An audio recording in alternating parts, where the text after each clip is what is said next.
Selamat sore Opa Jemi. Ika, udah kelihatan kayak pastor atau belum? Tinggal pakai Aduh, yang begini jadi kayak pastor. tadi pakai HP gue nggak bisa masuk, makanya gue WA aku nggak bisa dibuka. Nggak mungkin karena belum dibuka tadi. Tapi ini gue buka nggak bisa juga. Tadi gue salah. Kok mau dong dia? Belum salah bima berakadabra. 1 menit lagi dong. Ya, 1 menit lagi. Tuh, nggak mau dong. Ini nggak mau dibuka dong. Gimana sih?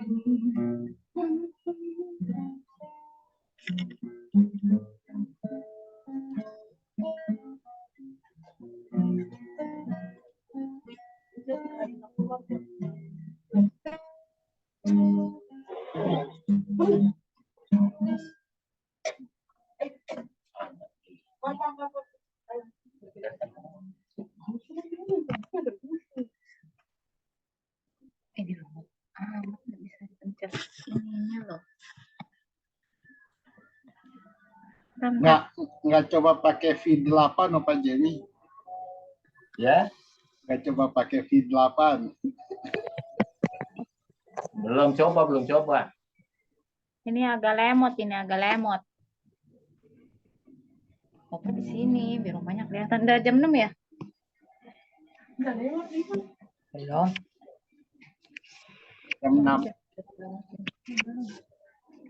Oh, makin. Sore yang Glenn. Udah jam 6 ya? Selamat sore pikir konten. Belum masuk. Masih ngawang-ngawang. Oke, shalom buat Bapak Ibu semua yang sudah hadir pada ibadah raya pada malam hari ini. Kita akan mempersiapkan hati kita, biarlah semuanya boleh menyenangkan hati Tuhan, semuanya boleh berbau harum di hadapan Tuhan. Kita siapkan hati kita, menikmati indahnya hadirat Tuhan. Biar setiap pujian yang kita naikkan di hadapan Tuhan boleh menyenangkan hati Tuhan. Ya Tuhanku, aku hendak bernyanyi bagimu. Ya Tuhanku, aku hendak bernyanyi bagimu. Selama aku hidup. Ya Allahku, aku hendak bermazmur bagimu. Selagi ku ada. Sekali lagi kita akan naikkan pujian ini, ya Tuhanku. Ya Tuhanku, aku hendak bernyanyi bagimu. Selama aku hidup. Ya Allahku, aku hendak bermazmur bagimu. Selagi ku ada, inilah yang ku renungkan. Setiap waktu nyanyian pujian dan pengagungan kepadamu.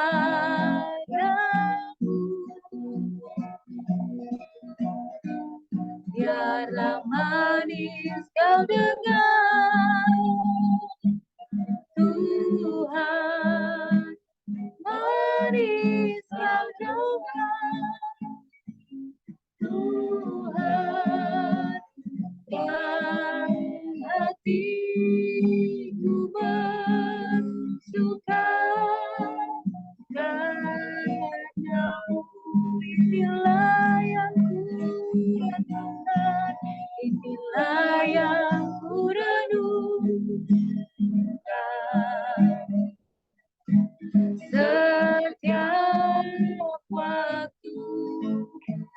biarlah manis kau nyanyian pujian dan pengagungan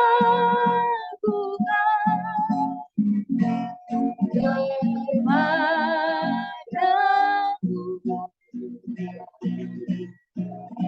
Biarlah manis kau dengar Tuhan, manis kau dengar Tuhan, dan hatiku bersuka padamu, dan hatiku bersuka, dan hatiku bersuka padamu. Benar Tuhan, inilah yang kami renungkan setiap harinya Bapa. Betapa baiknya Engkau Tuhan bagi setiap kami, pribadi lepas pribadi Tuhan. Apa yang Tuhan buat sampai saat ini, itu terlalu baik bagi kami ya Bapa. Kami bersyukur karena kami memiliki Allah seperti Engkau Tuhan. Allah yang hebat, Allah yang dahsyat, Allah yang sangat-sangat baik bagi kami Tuhan. Biarlah setiap nyanyian, pujian, dan pengagungan kami kepadamu Tuhan, itu boleh kau dengar manis Tuhan. Terima kasih Bapa. Kami mau lebih lagi menikmati indahnya hadirat Tuhan, lebih lagi memuji dan membesarkan nama Tuhan. Dalam nama Yesus, pimpinlah ibadah ini dari awal, pertengahan, sampai pada akhirnya. Amin. Shalom buat kita semua yang sudah hadir pada sore malam hari ini. Biarlah di setiap pulau boleh terdengar setiap firman yang disampaikan oleh anak-anak Tuhan yang sudah diutus oleh Tuhan dimanapun mereka berada. Kita akan naikkan pujian, hai siarkan di gunung, di bukit, dan di mana saja. Hai siarkan di bukit dan di mana jua. Hai siarkan di lahirnya Al-Masih. Sekali lagi, hai siarkan di gunung. Hai siarkan di bukit dan di mana jua. Hai siarkan di lahirnya Al-Masih. Di waktu kau gembala, di waktu kau gembala, menjaga dombanya, terpancar dari langit, terpancar dari langit, cahaya mulia. Hai siarkan di gunung, hai siarkan di bukit dan di mana jua. Hai siarkan di lahirnya Al-Masih. Di waktu kaum gembala, di waktu kaum gembala, menjaga dombanya, terpancar dari langit, cahaya mulia. Hai siarkan di bukit dan di mana jua. Hai siarkan di lahirnya Al-Masih. Dari pulau dan benua, dari pulau dan benua, terdengar selalu lagu pujian semua bagi nama penebus.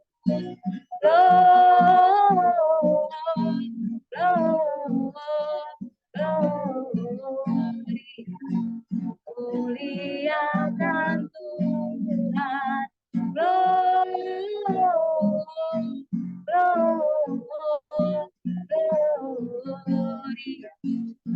muliakan Tuhan. Dari pulau dan benua, dari pulau dan benua, terdengar selalu lagu pujian semua bagi nama penebus.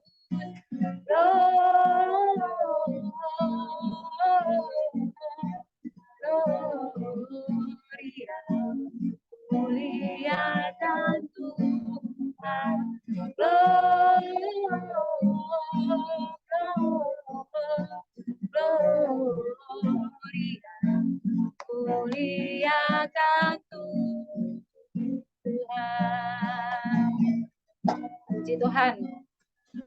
Saatnya kita akan memberi bagi Tuhan. Mari kita akan memberi yang terbaik bagi Tuhan. Boleh Bapak Ibu berikan di gereja secara langsung, boleh diberikan secara transfer. Kita akan naikkan pujian dari Pulau Dama sekali lagi untuk persembahan yang akan kita berikan kepada Tuhan pada malam hari ini. Dari pulau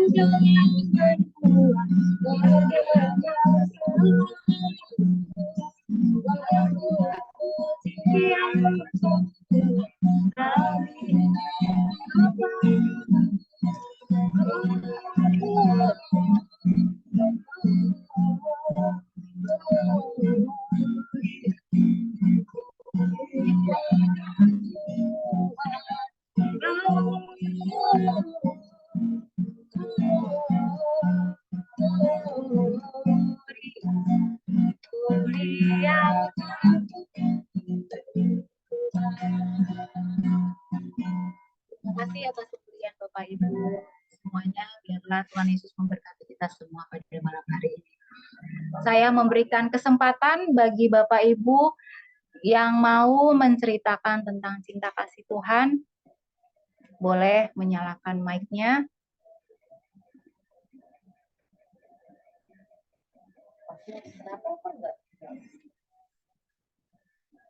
Ada?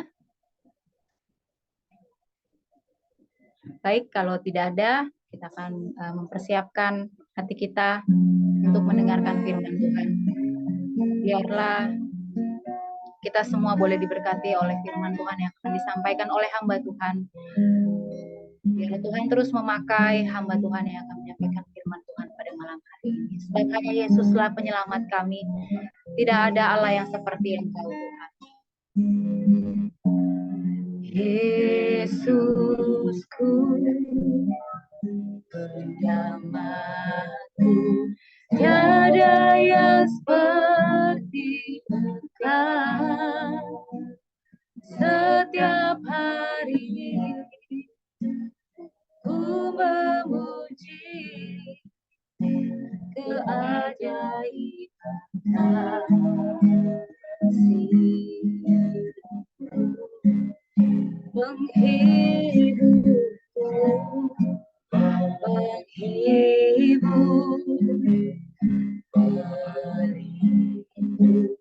menara kekuatan. Biarlah semua yang bernafas tak berhenti menyembah, nyanyi dan bersoraklah, nyanyi dan bersoraklah baginya. Pujian hormat kuasa bagi Raja. Gunung tunduk, laut bergelora, mendengar namamu. Ku bersuka atas perbuatanmu, selamanya ku kasihi Engkau Tuhan. Tiada janji seperti yang ada padamu. Tiada janji seperti yang ada padamu. Tiada janji seperti yang ada padamu.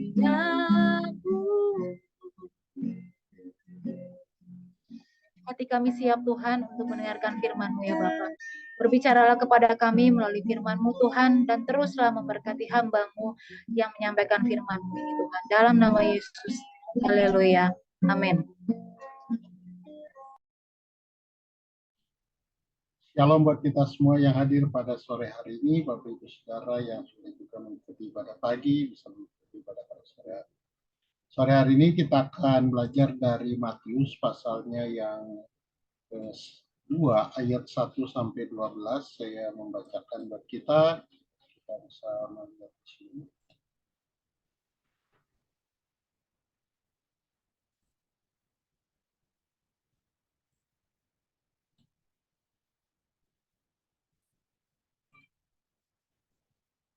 Saya membacakan buat kita Matius pasalnya yang kedua ayat 1 sampai 12. Sesudah Yesus dilahirkan di Bethlehem di tanah Yudea pada zaman Raja Herodes, datanglah orang-orang Majus dari timur ke Yerusalem dan bertanya-tanya di manakah dia raja orang Yahudi yang baru dilahirkan itu. Kami telah melihat bintangnya di timur dan kami datang untuk menyembah dia. Ketika Raja Herodes mendengar hal itu, terkejutlah ia beserta seluruh Yerusalem.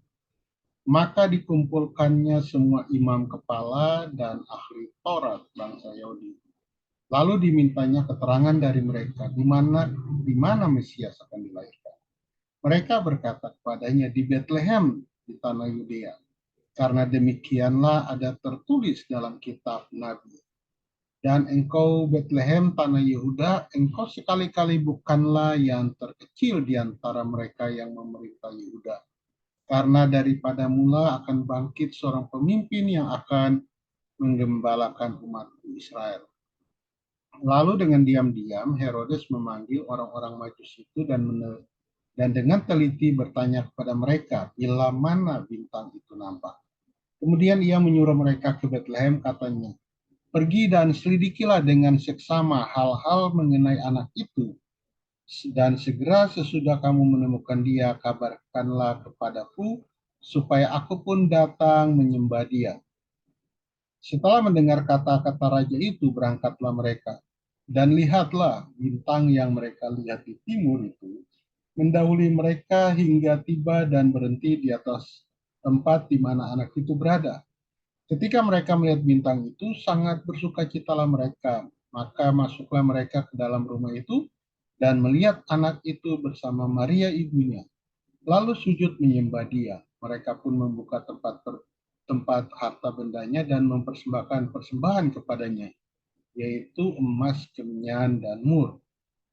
Dan karena diperingatkan dalam mimpi supaya jangan kembali kepada Herodes, maka pulanglah mereka ke negerinya melalui jalan lain. Pada sore hari ini, ibu-ibu, bapak-bapak sekaliannya, saya mau mengajak kita untuk melihat sebuah tema namanya Mesias yang lahir di hati.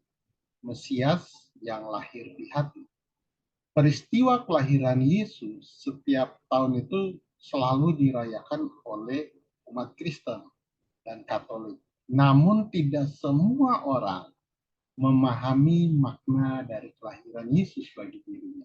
Jadi kelahiran Yesus itu dari sejak dicatat tahun 180 Masehi.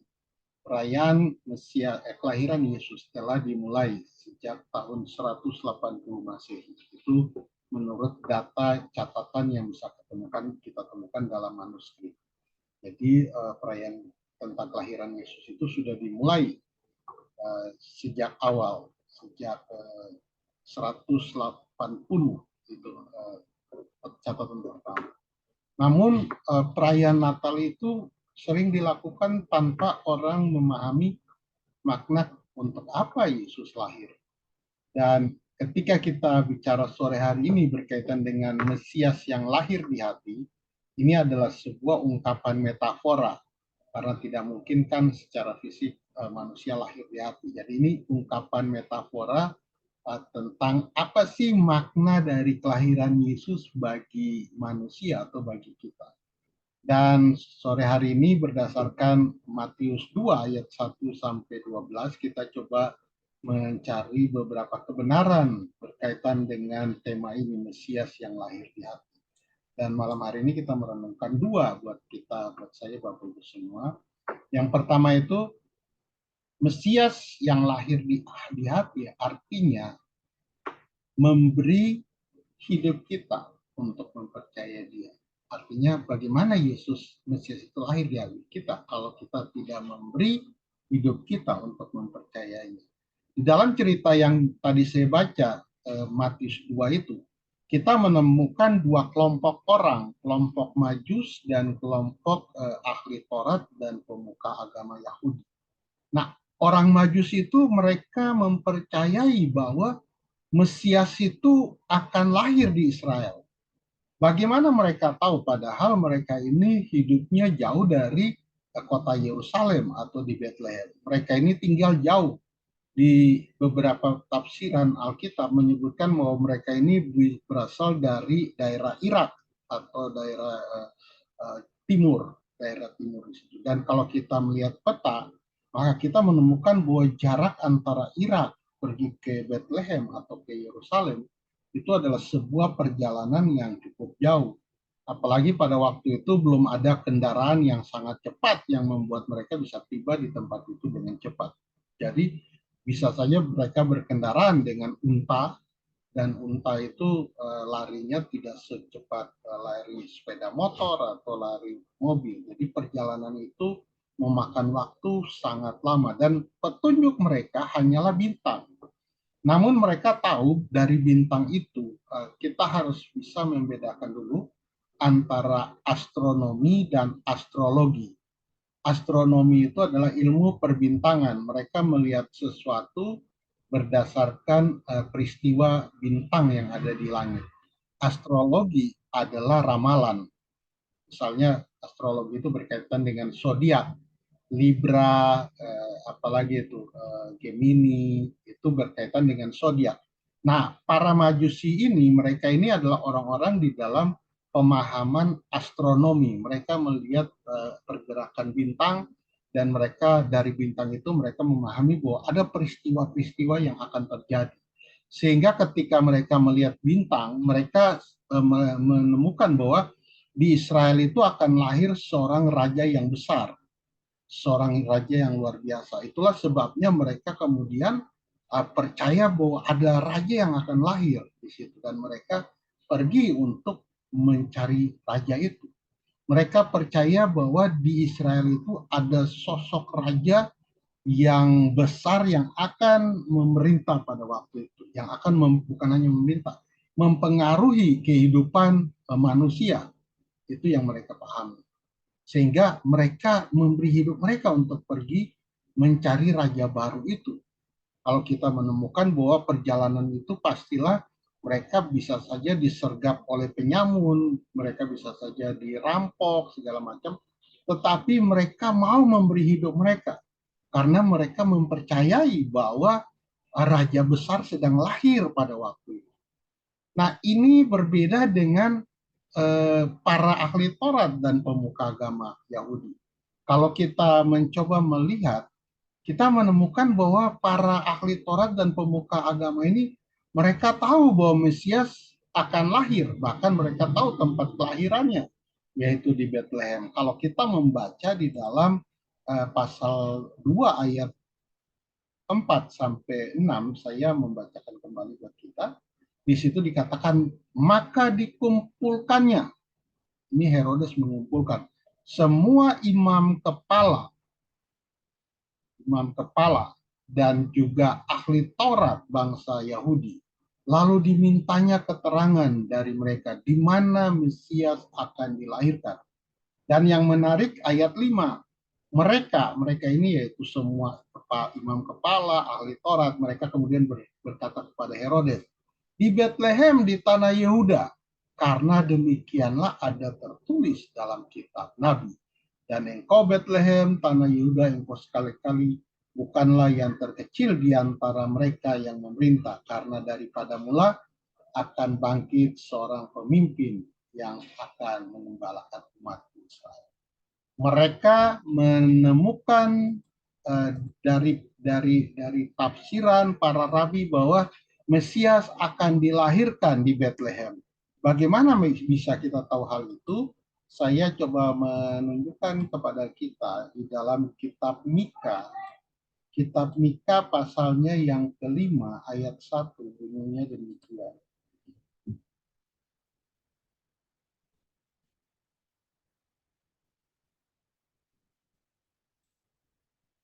Kitab Mika ayatnya yang satu. Tetapi engkau, hai Bethlehem Efrata, yang terkecil di antara kaum-kaum Yehuda, daripadamu akan bangkit bagiku seorang yang akan memerintah Israel, yang permulaannya sudah sejak purbukala, sejak dahulu kala. Apa maksud nubuatan ini? Dia sedang mengatakan bahwa seorang Mesias akan hadir. Nah, Mesias ini sudah ada sejak permulaan. Sejak dahulu Mesias itu sudah ada dan dia baru menyatakan dirinya lewat kelahiran di sini. Jadi orang Yahudi punya konsep bahwa Mesias itu adalah yang memperkenalkan diri kepada Musa, kepada leluhur. Tetapi dia akan datang dalam sosok manusia. Makanya di dalam nubuatan ini, Mika pasal 5 ayat 1 ini, kita menemukan sebuah pernyataan nubuatan yang permulaannya sudah sejak dahulu, sejak purbakala, sejak dahulu kala. Si Mesias ini sudah ada sejak dahulu kala, tetapi dalam wujud manusia, dia akan datang dan lahir di Bethlehem. Itu keyakinan orang Yahudi, bahwa Mesias akan dilahirkan di Yerusalem, di Bethlehem. Kalau minggu lalu saya menjelaskan tentang Migdal Eder, sebuah tempat yang saya juga baru memahami itu. Oh, ternyata luar biasa nih, Migdal Eder ini sesuatu yang luar biasa. Dan itu dikaitkan dengan kitab Mika. Kitab Mika yang menjelaskan tentang Mesias itu. Dan kalau kita membaca Mika pasal 4 ayat 8, saya membacakan Mika pasal 4 tadi, Mika pasal 5 ayat 1. Di dalam Mika 4 ayat 8 bunyinya demikian. Dan engkau, hai menara kawanan domba. Itu adalah terjemahan bahasa Indonesia. Menara kawanan domba. Dalam bahasa Ibrani adalah Migdal Eder. Mika 4 ayat 8. Dan engkau, hai Migdal Eder, hai bukit putri Sion, kepadamu akan datang dan akan kembali pemerintahan yang dahulu, kerajaan atas putri Israel. Ini adalah ayat nubuatan Mika tentang yang akan meneruskan janji Tuhan kepada Daud, bahwa kerajaanmu tidak akan berkesudahan. Dan Mika pasal 4 ayat 8 menceritakan tentang di mana Mesias itu akan dilahirkan. Kalau Bapak Ibu menemukan kata Migdal Eder di situ, di dalam bahasa terjemahan Indonesia namanya kawanan domba. Saya ulangi lagi. Menara kawanan domba. Itu adalah Migdal Eder di dalam bahasa Ibrani. Nah, ketika para ahli Taurat dan orang Farisi dan tua-tua agama ditanya Herodes, di manakah Mesias akan dilahirkan? Dengan jelas mereka menunjukkan. Tetapi persoalannya adalah mereka tidak mau memberi diri mereka untuk mencari Mesias itu. Mereka hanya memberitahu kepada Herodes bahwa Mesias lahir di Bethlehem. Tapi mereka sendiri tidak seperti para Majus tadi. Para Majus tadi walaupun mereka tidak ada nubuatan tentang Mesias, mereka cuma modal bintang, tapi mereka tahu bahwa bintang itu sedang menunjukkan seorang besar yang mempengaruhi seluruh dunia ini, itu sedang lahir, dan mereka mau memberi hidup mereka untuk mempercayai itu dan pergi mencari itu.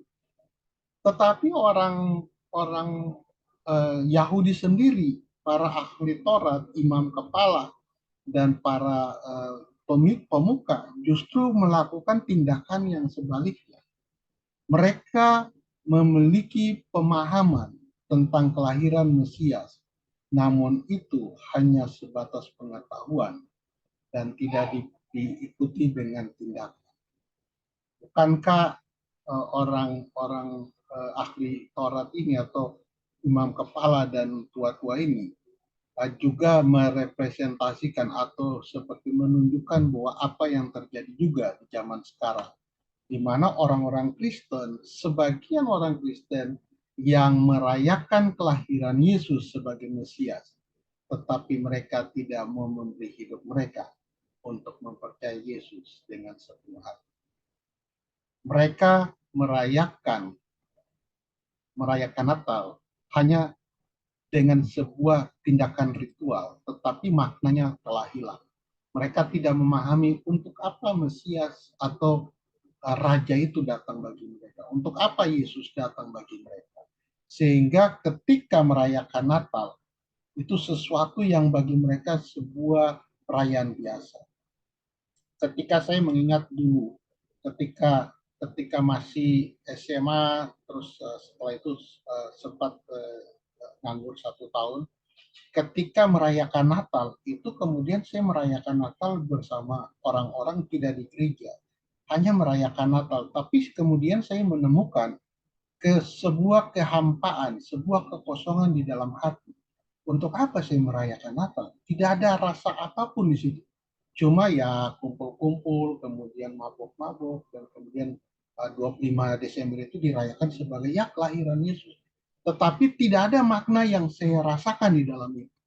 Karena saya tidak memahami mengapa Yesus lahir bagi hidup ini. Dan itu yang juga dialami oleh apa yang disebutkan di Matius, di dalam kitab Matius pasal 2 tadi, para kepala imam dan orang-orang Yahudi pada waktu itu. Mereka punya impian tentang Mesias itu, tetapi ketika Mesias itu lahir, mereka tidak merespon tentang kelahiran Mesias itu.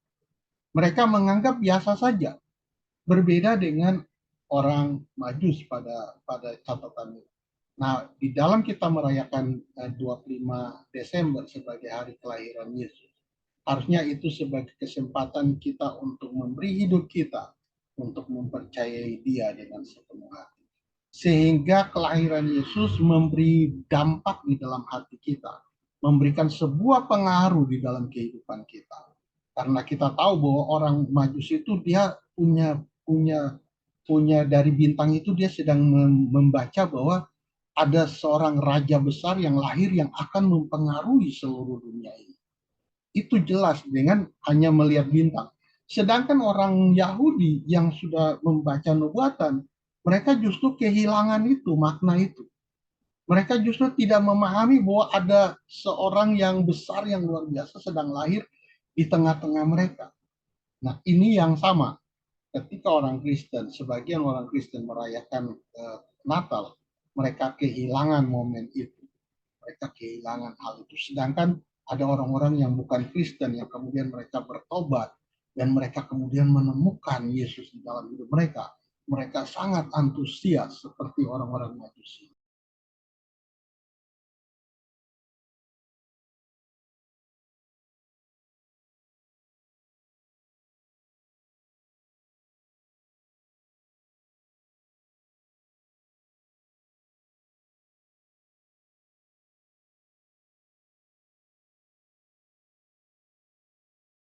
Kedua, yaitu Mesias yang lahir dalam hati, artinya berusaha mengalami perjumpaan dengan Mesias.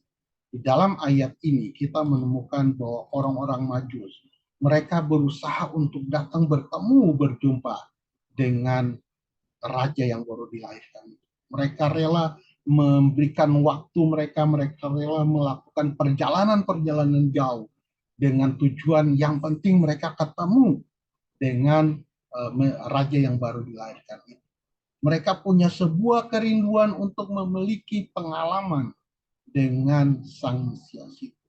Mereka ingin datang untuk sujud kepada Dia, memberikan penghormatan kepada raja yang akan mempengaruhi dunia ini. Tetapi hal itu berbeda sekali dengan catatan yang kita temukan di dalam Matius pasal 2 ini. Kita menemukan ayat 2 dan 4 tadi yang saya tunjukkan kepada Bapak Ibu, Saudara, atau bacakan kepada Bapak Ibu. Kita menemukan di situ bahwa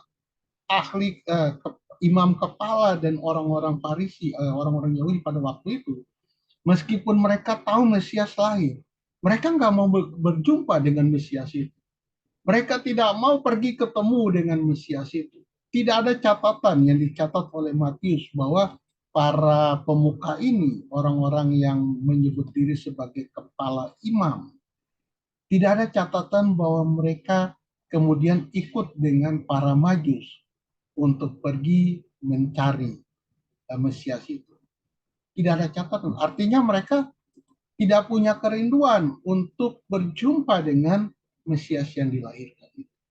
Mereka sibuk dengan ibadah ritual mereka sampai mereka kehilangan perjumpaan mereka dengan Mesias.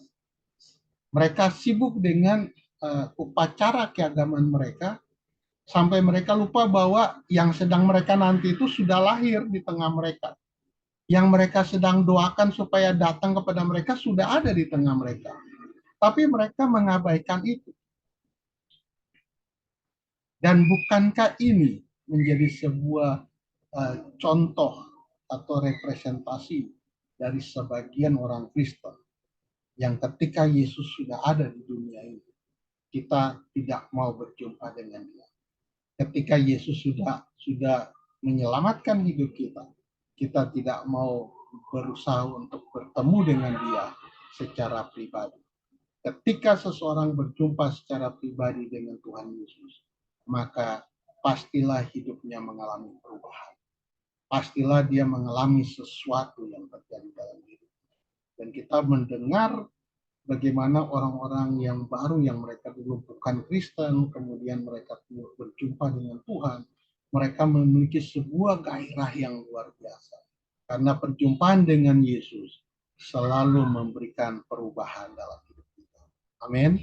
Ketika kita berjumpa secara pribadi dengan Tuhan, mungkin Tuhan tidak datang dalam sosok mewujudkan muka kepada kita, tetapi kita bisa merasakan ketika kita berusaha mencari dia di dalam kehidupan pribadi dia. Maka kita akan menemukan sesuatu. Dia pasti akan mengungkapkan diri bagi kita. Dan kita merasakan sesuatu itu yang memberikan perubahan bagi kita. Sebagian orang Kristen dewasa ini sedang sibuk juga dengan diri sendiri. Sama seperti imam kepala dan mereka yang disebutkan di dalam pasal 2 ayat 4 tadi. Mereka sibuk dengan kehidupan mereka sampai mereka kehilangan perjumpaan mereka dengan Sang Mesias itu sendiri. Sehingga ketika Yesus menyatakan diri, mereka kemudian menolak dia. Karena mereka tidak memahami bahwa Mesias itu sudah datang di tengah-tengah mereka.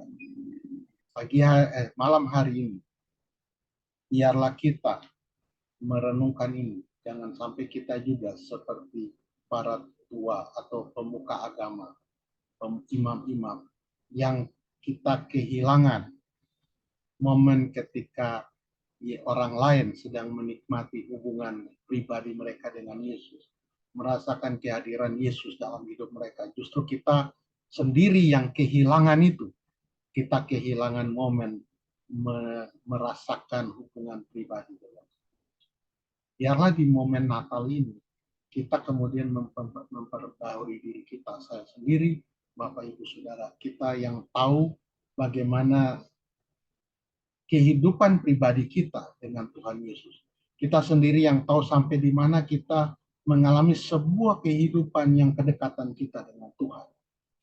Karena itulah yang menjadi bagian kita, bagaimana kita mendekatkan diri dengan Tuhan.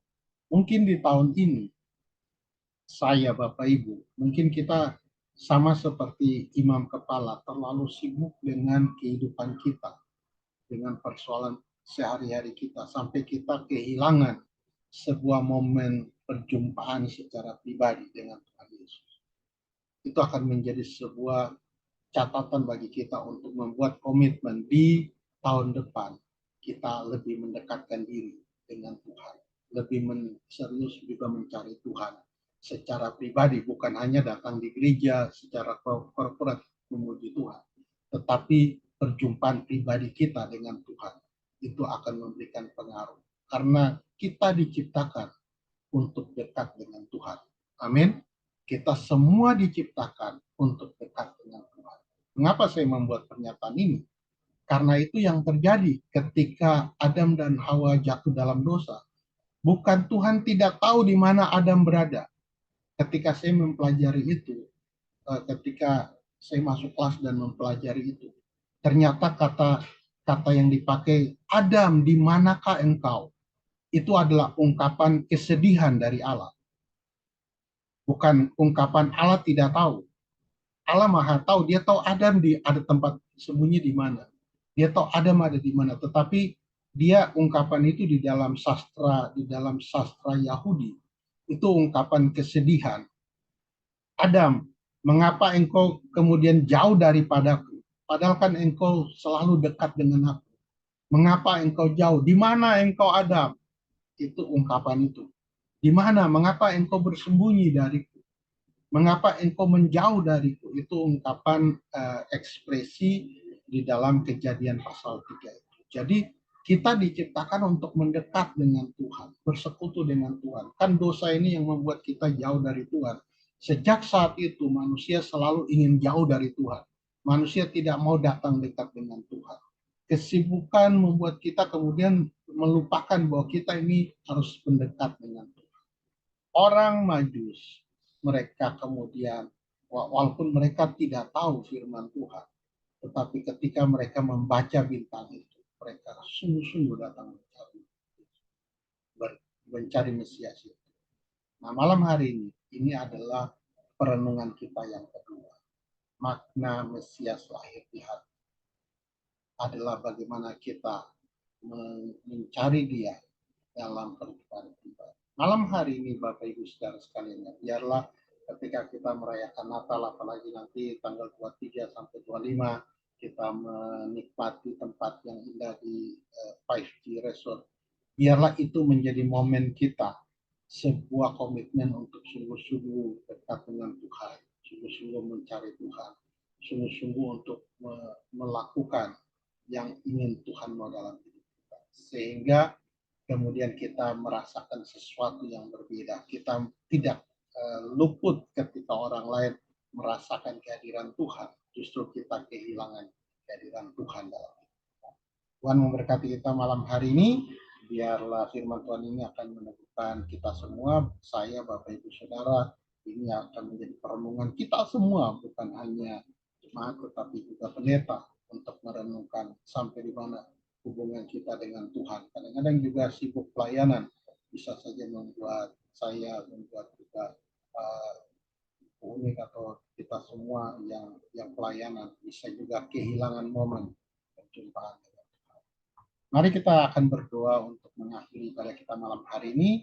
Doa kita malam hari ini adalah supaya Tuhan kasih kita kesehatan yang baik, sehingga kita boleh hari Jumat bisa mengikuti kegiatan Family Christmas Gathering dengan tubuh yang sehat, tubuh yang kuat, bahkan bukan hanya kesehatan yang baik sampai 25, tapi juga melewati tahun depan dengan kesehatan yang baik, umur panjang, dan juga perlindungan Tuhan. Mari kita berdoa sama-sama dan mengakhiri ibadah pada malam hari ini. Tuhan Yesus, kami sudah menaikkan pujian, penyembahan, dan juga mendengarkan renungan malam hari ini. Tuhan, tolong kami pada saat ini. Kami bersyukur karena penyertaan Tuhan bagi kami dari Januari sampai di tanggal ke-18 di bulan Desember. Kami dalam keadaan baik, keadaan sehat, dan diberi karunia Tuhan untuk menikmati hidup sampai saat ini. Tuhan, kami melihat berbagai macam hal yang telah terjadi sepanjang bulan Januari sampai bulan Desember ini. Dan kalau kami masih diberi kesehatan yang baik, masih diberi umur panjang, masih diberi kekuatan dan perlindungan dari Tuhan, bukan semata-mata karena kami kuat, tetapi karena anugerah Tuhan dalam hidup kami. Tuhan, kami berdoa supaya Tuhan memberikan kami kesehatan yang baik, sehingga kami boleh mengikuti Family Christmas Gathering, bahkan melewati tahun ini dengan anugerah dan kekuatan daripada Tuhan. Kami tahu di tahun depan ada banyak yang tantangan yang terjadi, tetapi firman-Mu berkata, Engkau menyertai kami senantiasa. Karena itu ya Tuhan, kami percaya di tengah-tengah persoalan kesulitan, bahkan goncangan yang terjadi mungkin di tahun akan datang. Kami percaya bahwa Tuhan masih menyertai kami. Kalau Engkau menyertai kami ya Tuhan, maka kami percaya bahwa kami mampu melewati semua tantangan dan juga kesulitan yang akan datang. Terima kasih Bapa dalam surga. Kami berdoa buat kami semua, jemaat-Mu di Tanjung Priok, supaya Tuhan memberikan kami kesehatan yang baik, jauhkan kami dari sakit penyakit, kelemahan tubuh yang membuat kami harus berbaring di rumah sakit. Kami tolak semua itu di dalam nama Tuhan Yesus. Bahkan Tuhan berikan kami umur panjang, lanjut usia. Berikan kami kesempatan menikmati tahun depan, mulai dari Januari sampai 31 Desember 2023. Kami berdoa menolak kematian yang sia-sia, kematian masa muda. Kami mohon dalam nama Tuhan Yesus, biarlah Tuhan meluputkan semua itu dari jemaat Gereja Tanjung Priok, sehingga kami boleh menikmati tahun 2023 sampai 31 Desember ya Tuhan. Kami juga menyerahkan semua kami ke dalam tangan-Mu. Tuhan berkati kami semua, jauhkan dari roh perampas berkat Tuhan, kami tolak dalam nama Yesus. Tuhan memberkati segala usaha pekerjaan kami, Tuhan menolong kami, dan kami percaya di tahun depan ada hal-hal yang luar biasa yang Tuhan nyatakan bagi kami, sesuatu yang kemudian kami dapat berkata, Engkau Allah yang luar biasa dalam hidup kami. Terima kasih Tuhan, kami mengakhiri ibadah kami pada malam hari ini. Mohon berkat Tuhan atas kami, berkat kekuatan, perlindungan, penyertaan Tuhan atas kami. Terpujilah Tuhan, di dalam nama Yesus kami berdoa. Haleluya. Amin.